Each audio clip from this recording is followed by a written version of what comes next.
Hello दोस्तों, कैसे हैं आप? उम्मीद करता हूँ बहुत अच्छे होंगे और ईश्वर से प्रे मैं करता रहूँगा आप सभी के लिए कि आप लोग इस महामारी में स्वस्थ रहें, अच्छे रहें। दोस्तों, बात करते हैं एक केस के बारे में जो अभी अप्रैल 28 तारीख को चर्चा में आया।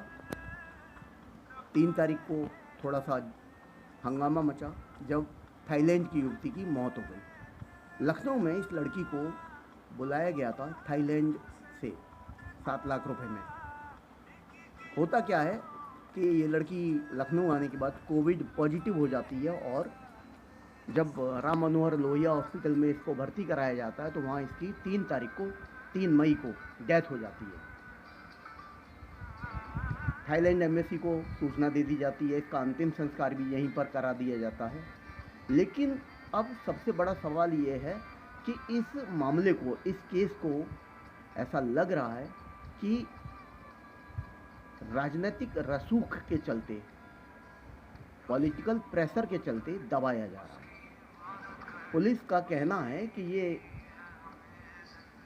युवती पहले भी आती जाती रही है या जो भी है, मतलब इसमें जिस युवक पर आरोप लगाया गया शुरुआत में, उस युवक का कोई लेना देना नहीं है और ये लखनऊ के स्पा सेंटर में काम के लिए आती थी और इस तरह से शायद कुछ इस केस की लीपापोती करी जा रही है। दोस्तों, अगर हमारे देश में इसी तरह राजनीतिक दबाव में बहुत सारी केसेस को दबाया जाएगा और राजनीति करने वाले राजनीति करते रहेंगे, तो क्या हम इतने भी सक्षम नहीं हैं कि हम उस राजनीति को समझ भी ना सकें? हमारा देश का बच्चा बच्चा इस समय पढ़ा लिखा है और इंडिया अब डिजिटल इंडिया हो चुका है, टेक्नोलॉजी बहुत आगे है।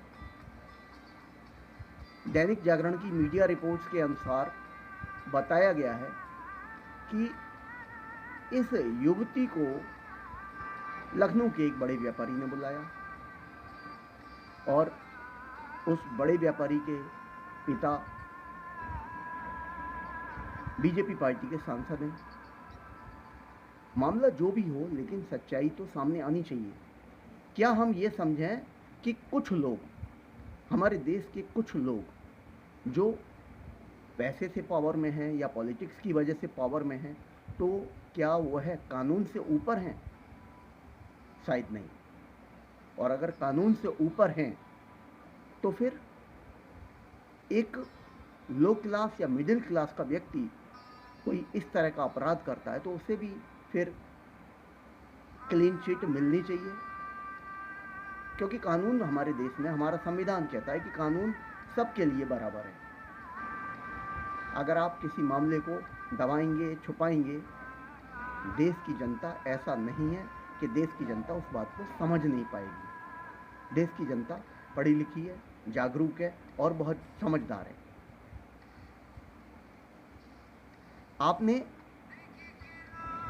इस पेंडेमिक में इतना घिनौना काम किया और अपने पैसे को बर्बाद किया और उसके बावजूद आप चाहते हैं कि आपको किसी भी प्रकार का पनिशमेंट भी ना मिले। हो सकता है ना मिले, लेकिन ये नहीं हो सकता कि गॉड के द्वारा पनिशमेंट ना मिले। हमारा गॉड बहुत बड़ा है जो पूरे यूनिवर्स को गवर्न करता है। आप लॉ से बच सकते हैं, लेकिन गॉड के लॉ से नहीं बच सकते। ये बिल्कुल इटर्नल ट्रुथ है, शाश्वत सत्य है ये, कि कोई भी अपराधी कितना भी रसूख वाला हो, कितना भी पैसे वाला हो, वो कानून से किसी तरह से बच सकता है, थोड़े समय के लिए या ज़्यादा समय के लिए या हमेशा के लिए, लेकिन ईश्वर के न्याय से नहीं बच सकता। इनडायरेक्टली समझा जाए तो ऐसे व्यक्ति इनडायरेक्टली मर्डरर कहे जाने चाहिए कि उन्होंने उस युवती को मार दिया।